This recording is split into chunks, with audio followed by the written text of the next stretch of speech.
Hello everyone, and welcome back to History of the Future, a world-building series where I develop the lore behind the sci-fi setting of a fantasy world, with the hopes that one day I will transform this vague idea into a tangible tabletop RPG.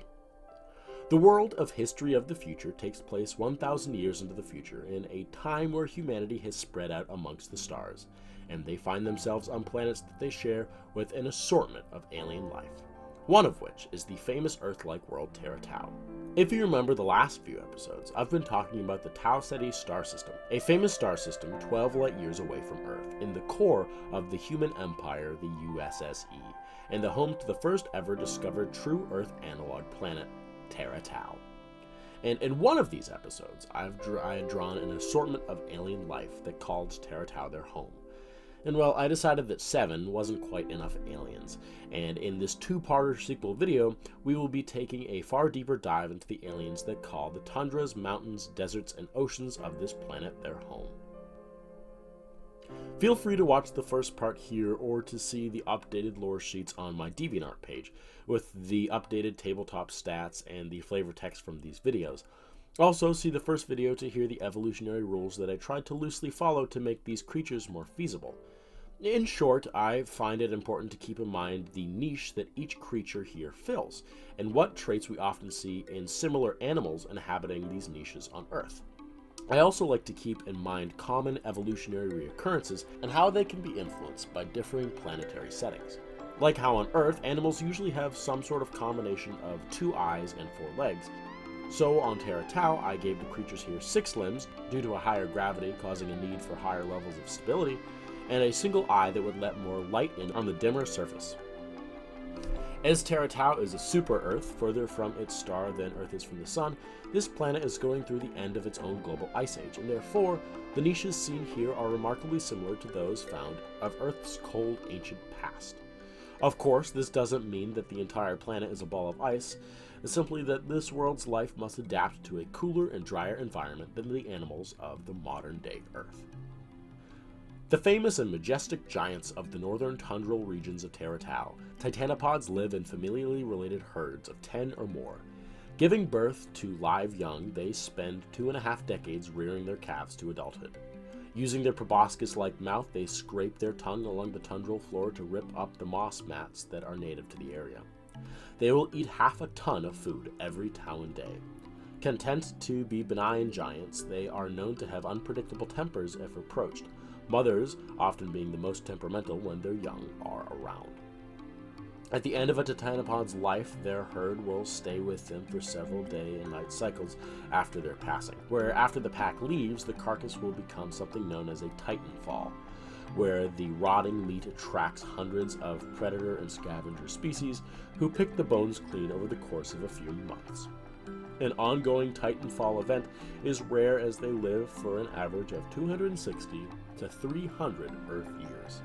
However, the bare bones of a Titanfall event can be spotted for decades afterwards, making for a beautiful and inspiring landmark. The next creature fills a similar niche to the moles and earthworms of Earth, but with a few more bizarre characteristics in the similar animals on Earth. Here is your warning not to walk around barefoot on the tundral mats of Teratau. Using their massive mandibles to burrow underground, the Burrow Biters spend most of their lives in the safety of the soil, only surfacing to capture prey. When they decide to hunt, they will hide just under the surface, waiting for their favorite food to come around, the moss-backed Kiver. When this beetle-like organism scuttles across the ground and causes micro-vibrations, this causes the Burrow Biter to instinctually jump up from their burrow and ensnare their prey with their crushing mandibles and venomous bite. They are not, however, smart enough to distinguish between a human foot and prey, and will bite if treaded upon. Burrow Biter venom is non-lethal to those who don't harbor allergies, and the irritation from the bite usually subsides within a few days. Though you will of course see a lot of convergent evolution due to remarkably similar environments between Earth and Teratau, nature always leaves room for some surprising characters, one having become known to the human settlers of Teratau as the Domed Gurdle.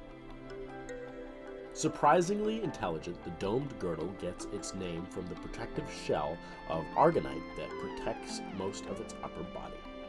They can usually be found in pairs or in large groups as they mate for life. After mating, the males carry and care for the eggs of their young for nearly 4 months until they hatch.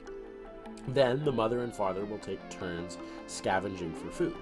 They mostly eat mosses and ground fruit like palmapples, but they also feed on moss-backed Kivers and the odd Burrow Biter.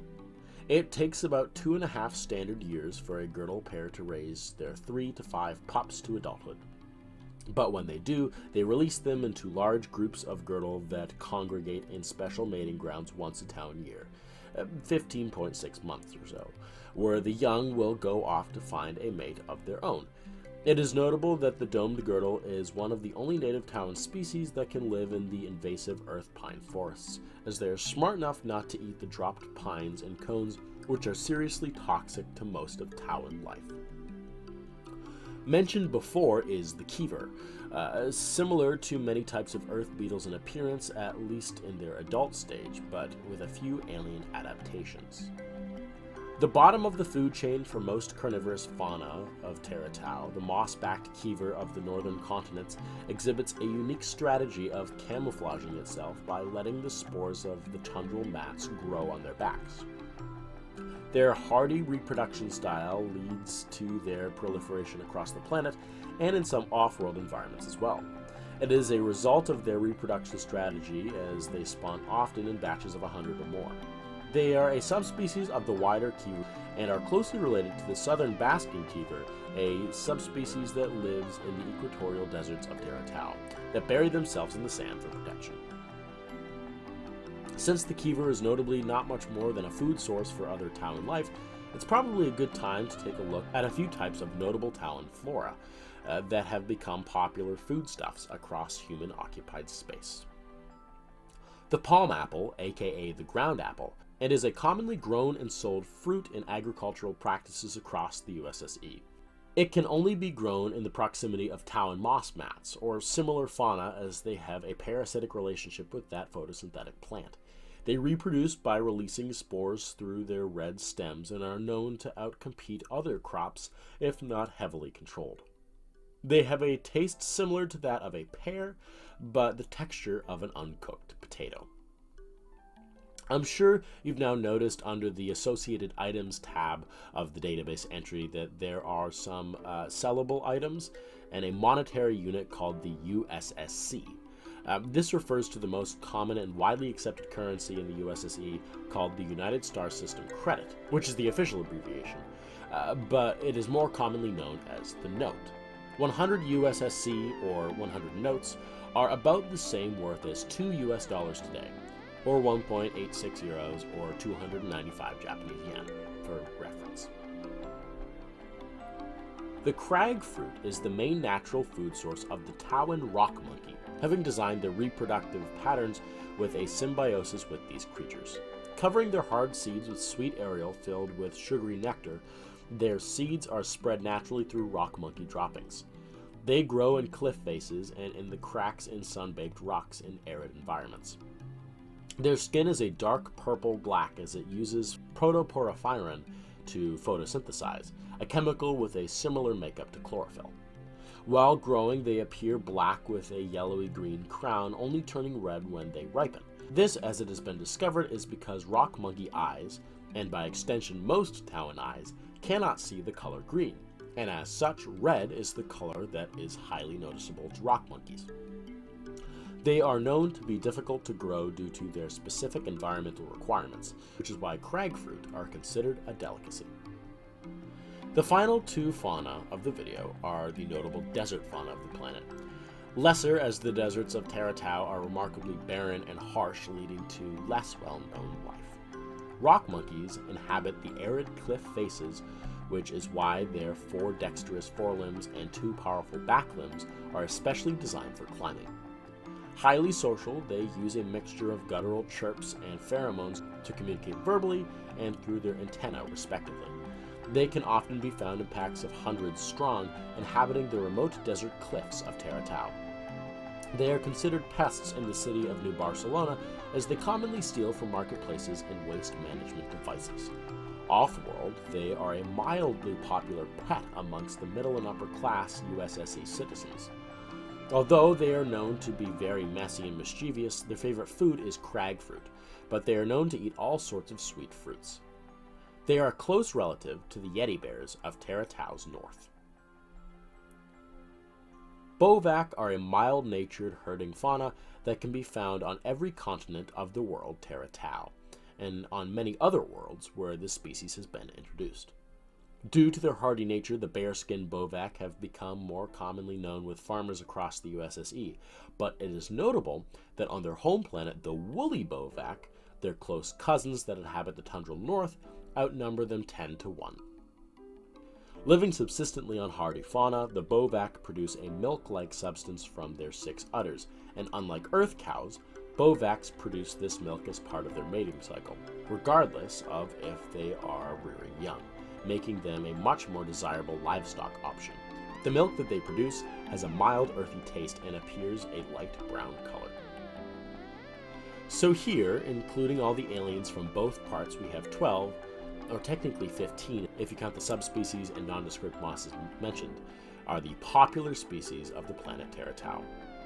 Next time, we will be wrapping up the planet's ecosphere by exploring the many types of ocean flora and fauna that can be found here.